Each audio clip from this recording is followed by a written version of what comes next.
Bom dia, canal Paz e Bem. Toda semana, na terça-feira, temos esse encontro bem cedinho, às 6h30 da manhã.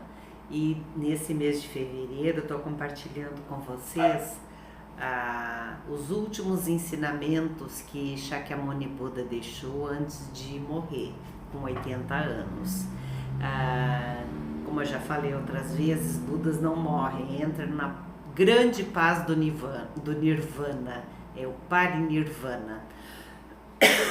Então é essa passagem que Shakyamuni Buda faz no meio da floresta, entre duas árvores sala. Ele tá velhinho, ele ficou doentinho e ele veio a falecer. E aí ele, movido por extrema compaixão, ainda deixa os últimos ensinamentos para os seus monges e monjas discípulos, né, os bhikkhus e bhikkhunas, né? E claro que também tinha essa notícia, começou a se espalhar, vieram pessoas dos vilarejos e escutaram os últimos ensinamentos de Shakyamuni Buda, todos muito consternados, muito tristes, muito chorosos, que ainda Shakyamuni Buda teve que acalmá-los.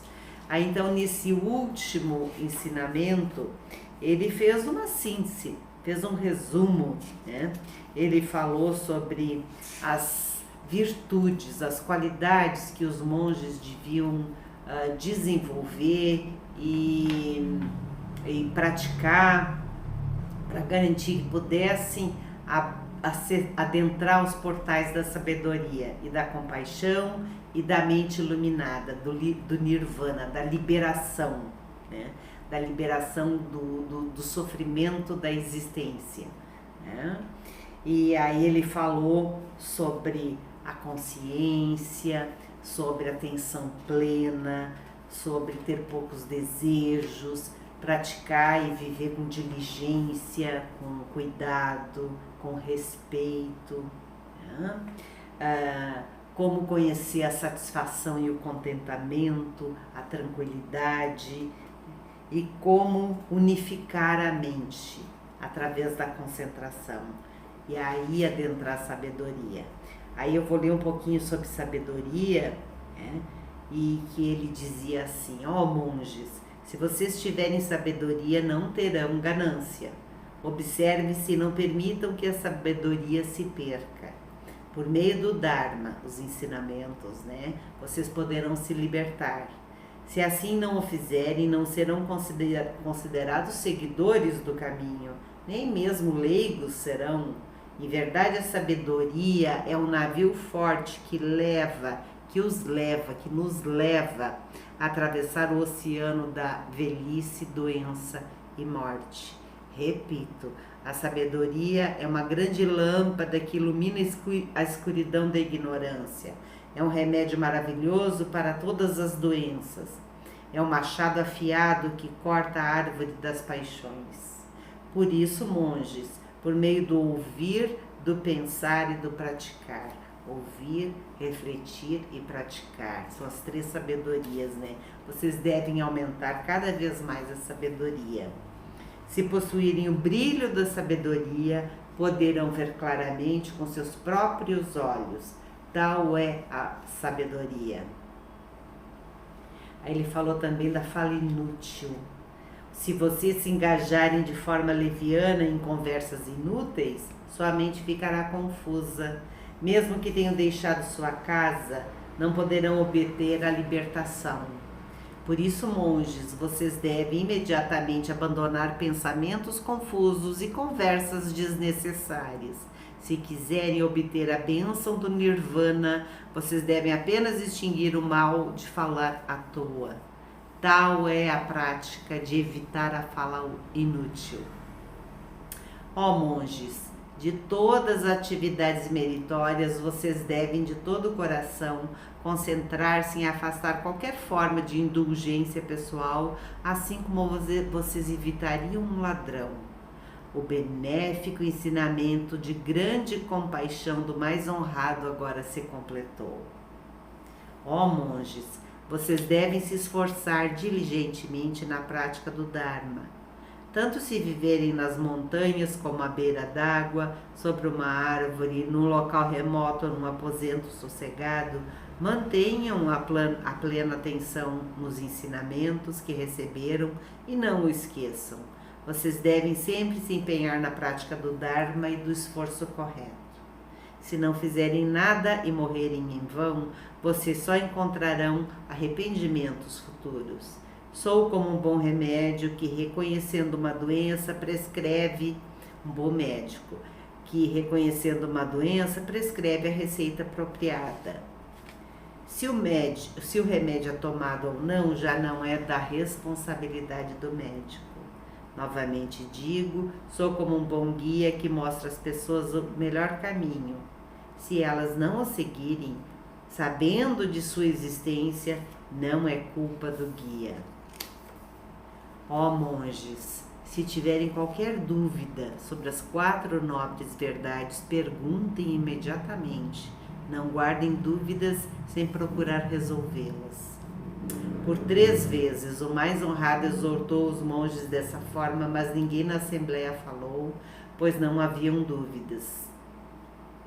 Nesse momento, Aniruddha, percebendo a mente dos que estavam ali reunidos, disse a Buda: honrado do mundo, mesmo que a lua fique quente e o sol torne-se frio, as 4 nobres verdades ensinadas por Buda não podem mudar.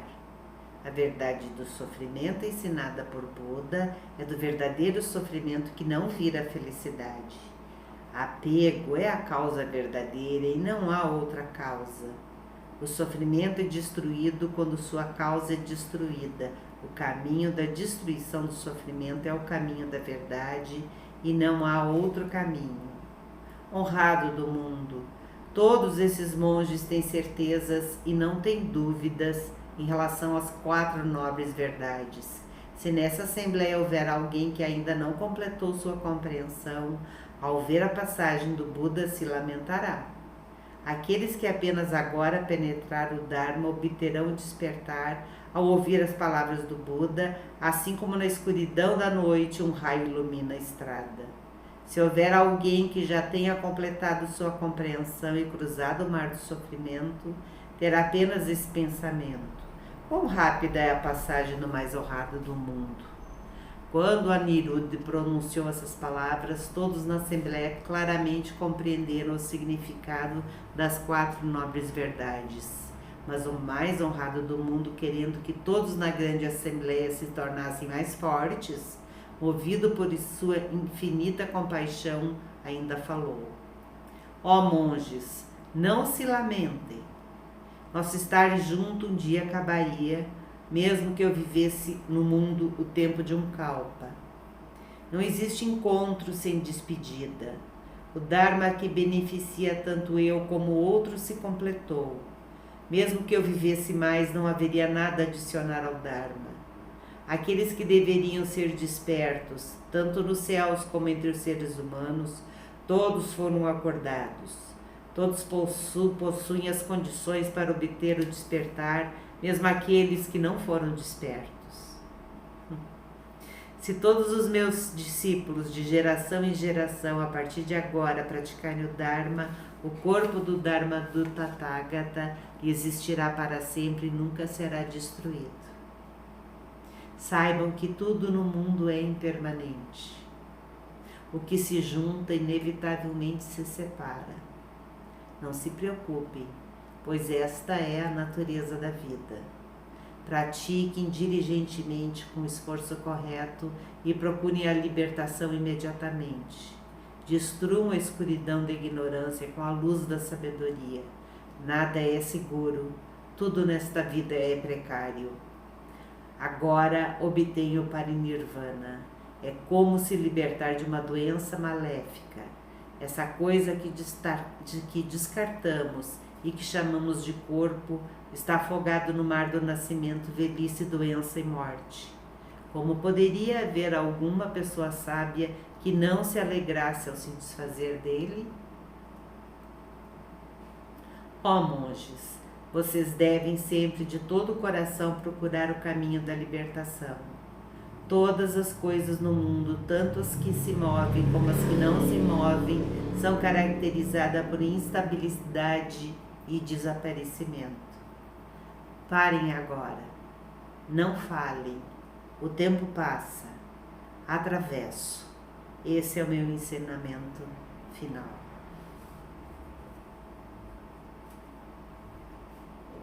Foram as últimas palavras de Shakyamuni Buda.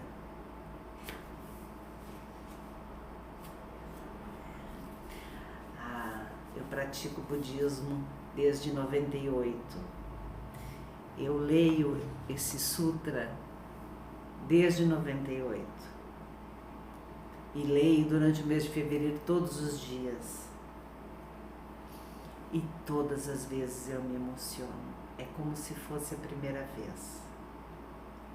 Ensinamentos tão sutis e profundos, né, e compartilhados com tanta lucidez, né, nos momentos finais da vida de Shakyamuni Buda. Eu tô com um cachorrinho aqui, é um cachorro que eu recolhi há 17, 18 anos atrás. Ele tá muito velhinho, né? Já era adulto, ele era muito mirradinho, muito pequenininho. Eu pensava que era um filhotão, porque ele era abandonado da estrada, uma estrada de chão lá no interior. Quem vai pro Vila Zen, no Beco do Pesqueiro, lá uma estrada de chão. Ele tinha muitos espinhos eu acho, aqueles espinhos de porco-espinho, sabe? Um ano depois ainda caía uns espinhos dele, né? E ele tá muito doente. Ele tá nos últimos dias de vida dele. E eu fico, né, oscilando entre pedir para ele ser sacrificado, eutanasiado, ou cada dia eu avalio essa possibilidade, porque eu também não quero que o sofrimento dele seja estendido além do necessário, né?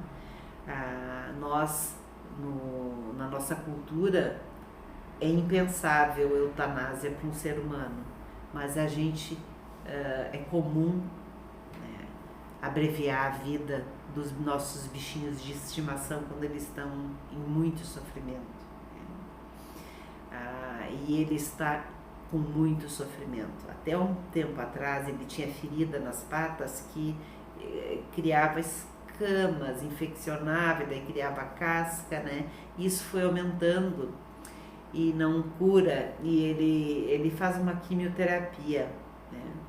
E agora eu acho que está começando a doer. Ele não consegue mais comer, começa a caminhar muito pouquinho, quer dizer que aí eu lembro dos ensinamentos do Buda, que tudo, né, que está vivo está se transformando e está sendo consumido pelo fogo da impermanência. E nós, assim como todos os seres vivos, tudo que se move e o que não se move, né, também um dia desaparece ou se transforma numa outra coisa, né? Isso é assim conosco também, é assim com os nossos bichinhos de estimação.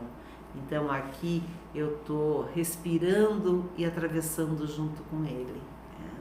Até o momento que ele vai parar de respirar, né? Vai fazer a passagem dele, assim como eu um dia vou parar de respirar, assim como você que está me ouvindo, todos nós, né, estamos sujeitos às leis da existência.